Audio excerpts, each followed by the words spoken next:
Nossa consciência de Deus se torna a consciência de nossos pacientes e alunos. Enquanto eles estão em nossa consciência, eles estão participando de nosso entendimento. Eles estão comendo pão, carne, vinho e água, que é a nossa consciência realizada da verdade. E nossa consciência dessa unidade com Deus se torna uma lei de harmonia para eles. Seja determinado. Milhares de estudantes em todo o mundo que mantêm contato com a consciência do caminho infinito, seja por meio da carta mensal, lendo os livros, ouvindo as fitas ou participando de reuniões do caminho infinito, onde há uma consciência elevada, descobrem que passam anos e anos com pouca ou nenhuma doença ou discórdia. Por longos períodos de tempo, eles têm poucos problemas de natureza séria, e os que surgem se dissolvem mais facilmente. Isso nem sempre é verdade no primeiro, segundo ou terceiro ano de estudo, porque os alunos iniciantes ainda não aprenderam como fazer contato com a consciência superior e ainda estão absortos em viver suas próprias vidas. Eles ainda não se aceitaram como parte da consciência do caminho infinito e estão, portanto, vivendo parte de suas vidas seguindo o caminho infinito e parte dela com alguma outra forma de metafísica, ou, às vezes, com 6 formas diferentes.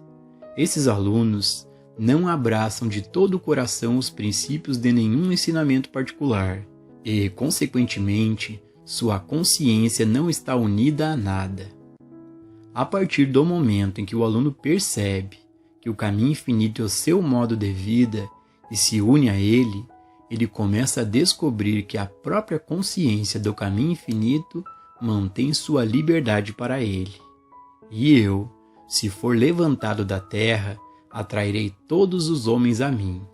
Eu, se for elevado à consciência de Deus, elevarei aqueles que vierem a mim a esse mesmo estado de consciência, e eles então compartilharão de seus frutos. O Mestre impôs uma condição para o gozo contínuo desses frutos, quando disse: Eis que estás curado, não peques mais, para que não te suceda coisa pior. Em outras palavras, não devemos voltar ao estado de consciência em que estávamos originalmente, porque ele só pode dar o mesmo tipo de fruto que dava. Agora que fomos elevados a uma consciência superior, devemos ter certeza de continuarmos agindo a partir dessa consciência. Antes de sabermos a verdade, podíamos fazer muitas coisas que não trariam nenhuma penalidade sobre nós, porque não havíamos tocado a consciência superior, mais rarefeita. Mas agora, não podemos nos dar ao luxo de sermos falsos em relação ao nosso mais elevado senso de integridade, ou violar a lei espiritual, nem mesmo aceitar as aparências pelo valor de face, sem pagar uma penalidade por isso. Na medida em que descermos desse sentido superior, mesmo na menor medida, sofremos. Isso porque nos tornamos tão sensíveis e tão sintonizados com o Espírito que pensamentos ou ações más ou grosseiras reagem muito rapidamente sobre nós. Desista de buscar formas de bem. Semear na carne tem um significado muito mais profundo do que o significado usual que o mundo lhe dá. Se de alguma forma colocarmos nossa fé na forma, em vez de na essência ou substância da forma, nesse grau iremos produzir apenas frutos materiais, que é a corrupção. Não importa o que alcancemos humanamente, seja uma fortuna, um casamento ou um corpo físico saudável, está sujeito à deteriorização e à morte. Na verdade, está morrendo desde o momento do nascimento. Tudo o que é adquirido humanamente tem apenas a substância de si mesmo e é restrito por suas próprias limitações. Se, Por meio de nossa unidade consciente com Deus, entretanto, algo de bom surge em nossa experiência: dinheiro, casa, casamento, companheirismo, emprego ou serviço. É um relacionamento até que a morte nos separe, um relacionamento eterno. Jamais podemos nos separar de qualquer bem que nos chega por meio de nossa união consciente com Deus. Se pudermos passar pela carência de qualquer natureza e formos capazes de resistir, não buscando demonstrar coisas, pessoas ou condições, mas buscando apenas demonstrar união consciente com Deus, a substância de todas as formas, então o suprimento de tudo o que está faltando vai se desdobrar. Alguns alunos que experimentaram uma sensação temporária de carência econômica são incapazes de descansar em uma confiança completa no espírito, quando sua situação se agrava, e eles recorrem à manipulação e conivência humanas, perdendo assim toda a sua demonstração da vida espiritual. Outros alunos, os quais a abundância econômica chega logo após terem entrado no caminho espiritual, ficam tão fascinados com o dinheiro que se acumula ou com as coisas que o dinheiro pode comprar, que também perdem sua demonstração. Não é o dinheiro que faz ou perde a manifestação, nem é a falta de dinheiro. Nada na forma externa é o fator determinante. O que conta é a união consciente com Deus. Muitas pessoas tiveram que chegar às portas da morte antes de encontrar Deus, e não poderiam encontrar Deus até chegar a este ponto, porque elas estavam tentando encontrar saúde, e enquanto a pessoa estiver tentando encontrar saúde, ela não encontrará Deus. Ele deve desistir da busca por formas e perceber que a saúde não é tão importante, e que, se ele tivesse toda a saúde que existe no mundo hoje, ela poderia se transformar em doença amanhã. Na verdade, que diferença faz o quão saudáveis, jovens e bonitos sejamos, se a passagem do tempo inevitavelmente muda isso, de modo que a imagem venha a ser completamente invertida? Qual é o sentido, então, em ter orgulho da juventude, saúde ou da riqueza? Eles são todos passageiros, mas, se fizermos de Deus nossa meta, percebendo que nada vai nos satisfazer, exceto a união consciente com Deus, nunca haverá coisas como idade, privação, solidão ou vazio em nossa experiência. Na presença de Deus está a realização da vida, e não há outra maneira de alcançar a verdadeira realização. Na presença de Deus há alegria, liberdade de toda forma de escassez. A continuidade da vida não depende de processos. Mais um passo em nosso desenvolvimento espiritual é dado quando chegamos a um ponto em que não estamos exigindo que a vida se cumpra deste lado da sepultura, porque agora não desejamos este ou aquele lado, mas apenas a realização. Se o Espírito de Deus habita em nós, então temos a capacidade de liberar nossos desejos, até mesmo o desejo pela vida humana, ao percebermos: que diferença pode fazer se eu estou olhando para a vida deste lado ou daquele? No que diz respeito a Deus, importa de que lado da fronteira a vida está sendo vivida? A vida é eterna, não pode ser diferente. Está acontecendo continuamente e se cumprindo sem fim. Nada eu procuro, nada. A compreensão da minha união consciente com Deus é o suficiente. Em minha unidade com Deus, sou um com toda a vida espiritual em todos os lugares, deste lado da sepultura, do outro lado e do lado da vida que ainda não se manifestou neste mundo. Todo o espaço está preenchido com a vida de Deus, todo o espaço e todo o tempo, passado, presente e futuro, e somos um com essa vida, até mesmo com aquela que ainda não nasceu. A vida existe antes do nascimento, e a vida existe durante e depois do nascimento. A vida existe depois da morte, porque Deus é vida, e Deus é a única vida. Não há poder que possa impedir a vida de Deus de se expressar. A vida de Deus vive para se expressar. Podemos restringi-lo, entretanto, pela crença de que depende de órgãos ou funções físicas. Mas a vida de Deus é espírito, e não precisa de ajuda material para sustentá-la. Portanto, a vida de Deus pode se expressar onde quer que queira, e assim o fará. Mas cabe a nós remover as barreiras que afirmam que é dependente de um processo, dependente de um órgão ou de uma função. A vida depende da graça de Deus, e somente da graça de Deus. Quando a graça de Deus deseja que a vida de Deus apareça, ela aparece. A união consciente com Deus traz realização. Ser conscientemente um com Deus é ser conscientemente um com a vida espiritual de todos os seres e todas as formas. E então, tudo o que for necessário para a nossa realização entrará em nossa experiência. Se forem pacientes para serem curados ou alunos para serem ensinados, eles nos encontrarão.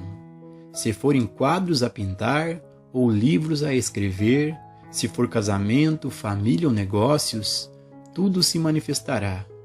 Nada pode impedir Deus de se realizar, uma vez que tenhamos feito contato com Deus.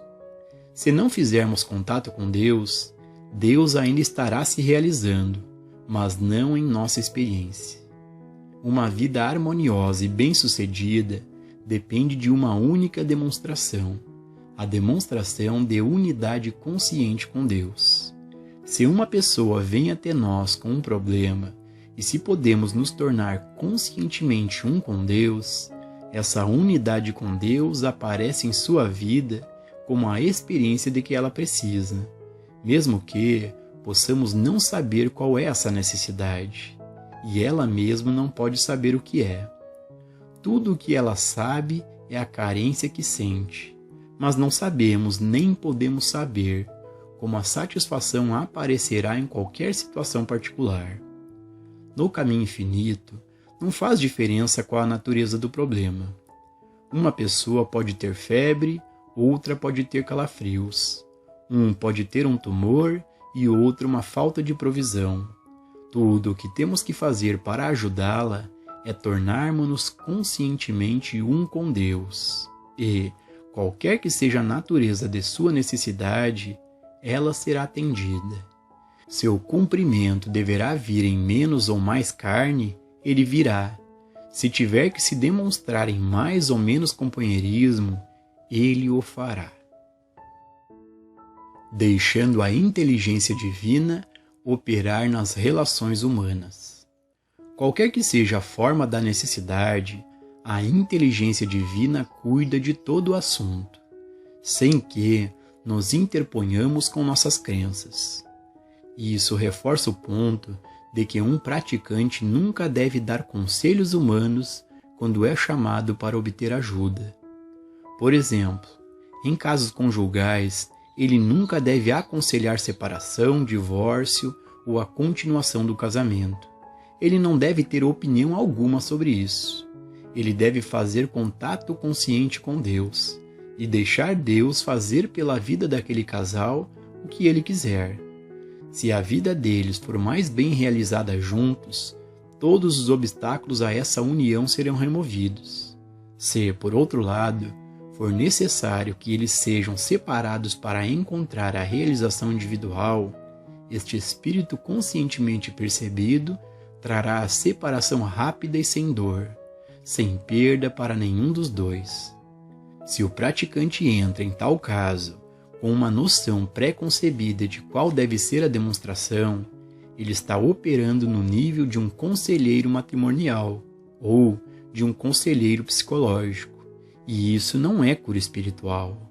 A função de praticante não é determinar se uma pessoa deve ser casada, solteira ou divorciada, se deve morar nesta cidade ou naquela cidade, ou neste país ou naquele país. A função do praticante é ir a Deus, fazer uma união consciente com Deus e, em seguida, deixar a presença de Deus fazer o que quiser. A única coisa essencial: a compreensão da presença de Deus. O princípio de alcançar a unidade consciente com Deus é eficaz em todas as atividades da vida. Quando estou dando uma palestra ou dando uma aula, nunca vou a Deus pedindo uma mensagem. Quando eu medito, é para perceber a presença de Deus, e quando eu a alcanço, a presença de Deus fornece a mensagem. Se eu fosse a Deus por uma mensagem, estaria indo por um efeito ou por uma forma, e perderia a essência. Se eu não buscar uma mensagem, mas desejar apenas a presença de Deus, será a presença de Deus que falará e dará a mensagem que deve vir através de mim. Muito do que está em meus livros eu mesmo não sabia, até que tudo começou a fluir, e fui ensinado ao mesmo tempo que os alunos. Não tenho como obter conhecimento, exceto quando ele vem por meio da inspiração. Então, por experiência, aprendi a não querer mensagens, a não querer pacientes e a não querer alunos. Só uma coisa eu quero e preciso: o sentimento e a consciência da presença de Deus, a consciência de minha unidade com Deus. Deixe-me sentir que Deus está vivendo minha vida, e vou confiar em mim mesmo para dar a volta ao mundo sem mala ou roteiro, ou para qualquer aula sem uma mensagem. Deixe-me sentir que Deus está segurando minha mão, que a presença de Deus está comigo, e, como Daniel, também não terei medo de leões, mas gostaria de ter certeza de que tenho Deus bem ali ao meu lado. Ou eu poderia ficar muito assustado até com um gatinho inofensivo. Se fizermos nosso contato consciente com Deus, nossa vida se cumprirá de acordo com o plano de Deus, não de acordo com o nosso esboço do que deveria ser. E o plano de Deus geralmente acaba sendo muito melhor do que qualquer coisa que poderíamos planejar. Não existe poder pessoal, e aqueles que acreditam que existe, mais cedo ou mais tarde, encontram um poder maior do que eles próprios, e às vezes são quebrados por ele. Mesmo confiar em Deus para algo pode ser perigoso, porque muitas vezes não é em Deus que nos apoiamos, mas em uma ideia em nossa mente, uma crença ou um conceito de Deus, e não podemos nos dar ao luxo de nos apoiarmos nisso. A única coisa em que podemos nos apoiar é o nada. Nada que sabemos, nada que possamos ver, ouvir, saborear, tocar ou cheirar. Nisso podemos nos apoiar, e realmente nem teremos que nos apoiar. Estaremos descansando no ser de Deus. Pois os meus pensamentos não são os vossos pensamentos, nem os meus caminhos os vossos caminhos. Minha paz vos dou, não como o mundo a dá, eu vos dou. Os pensamentos de Deus e a paz de Deus transcendem a compreensão humana, mas eles vêm apenas para a pessoa que fez a união consciente com Deus. Nessa união, todas as coisas aparecem no mundo exterior. Perdendo o medo dos efeitos. A correta mensagem da verdade colocada em nossa consciência, pensada, ponderada e meditada, vivida e praticada, desenvolve um estado espiritual de consciência. Podemos ver como essa prática se torna consciência realizada se tomarmos a premissa básica de que não há poder na forma ou efeito, e trabalharmos com isso. Esse princípio pode ser testado colocando-se dinheiro na nossa frente e observando, para ver se há algum poder nele. Imediatamente, observamos que ele permanece onde o colocamos, e lá ficará para todo sempre e sempre, simplesmente morto. Não tem poder, não pode sair e comprar nem mesmo uma xícara de café, não pode atrair interesse, não pode se multiplicar, não pode vir para mim e não pode ir para você. No minuto em que isso for percebido, podemos relaxar e desistir de lutar por isso. Vale a pena lutar por algo tão morto quanto este pedaço de metal ou papel diante de nós? O poder não está no dinheiro. O poder está no suprimento. O Espírito invisível de Deus, a inteligência ou amor que está dentro de nós. Esse Espírito de Deus atrai a forma de suprimento para nós. Isso nos manterá, e o Espírito de Deus dentro de nós fará uso dele de maneira inteligente e amorosa.